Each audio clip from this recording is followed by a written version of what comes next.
Despite the sell-off on Monday, the BBIG CrypTyde dividend rally still seems to be alive and well.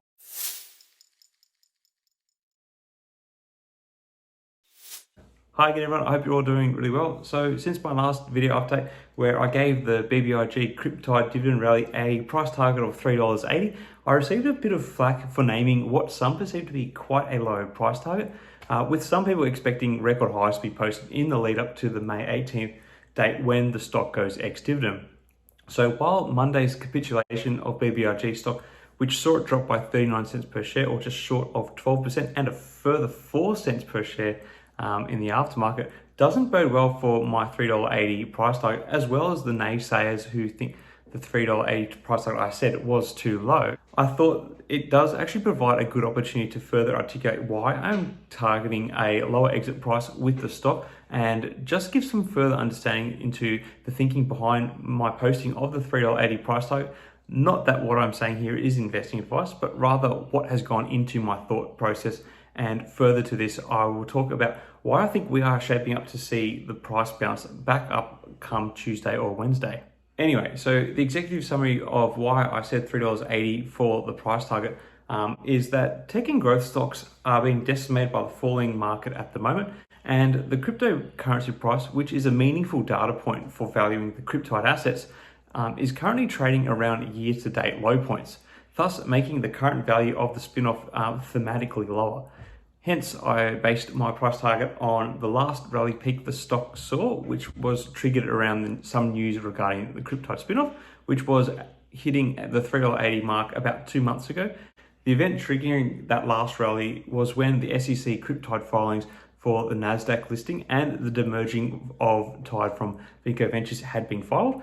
Really, the key point here is the market is not a favorable one for stocks like Vinco Ventures or CrypTyde for that matter, and even more so because both are still quite speculative plays. Any upward price action is likely to come from a retail move to trigger a short squeeze in the small window between now and the 18th of May, because for those who are shorting BBIG, the fact that there is the quasi dividend coming in the form of the TYDE spinoff, it really complicates the transaction to cover short positions, as they will need to return TYDE stocks or the cash part for partial shares that are being issued if they are still holding their short position beyond the 18th of May. Now, a key reason to me that is holding back the current rally is in the past, the TYDE spinoff has triggered other attempts at short squeezing the stock. However, compared to those other occasions when BBIG rallied on these grounds, the general short interest is currently significantly more tame in terms of shorting at the moment. This could be because short sellers smartened up to the fact that the spinoff was coming and for the fact that BBIG stock price has already been severely beaten down. As such, currently a borrow fee of 34% exists on borrowed BBIG stocks, and only about 15% of the float is held in short positions. So while this is still technically high, when we look back at the January rally around the news of a CrypTyde website being launched, the borrow fee for BBIG was well up over 100% and over 25% of Vinco Ventures float was being shorted. So any short squeeze effort to push the stock up will not be as potent as it was back in January or in March for that matter either. Now, where the shorting scenario gets a little more interesting is the fact that there is currently only 0.73 days to cover short positions in BBIG stock. Last week I predicted that if the stock could stay above the $2.70 mark up until Tuesday or Wednesday, we could very much see another short squeeze effort play out as the days to cover came down. And while Monday's sell-off was a bit of a confidence blow to the TYDE rally potential, the fact that the stock stayed above the $2.70 mark means a legitimate potential short squeeze action is still in play. And clearly with 0.73 days to cover, we may be about to see that happen in the coming couple of trading sessions.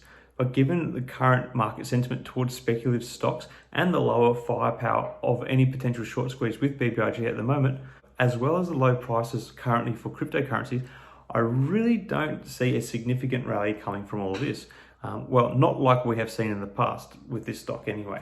Of course, I am willing to be wrong on this one and see the short squeeze push even higher beyond that $3.80 mark, but I have tamed my expectations for this play on this occasion. Well, that's about it for this one.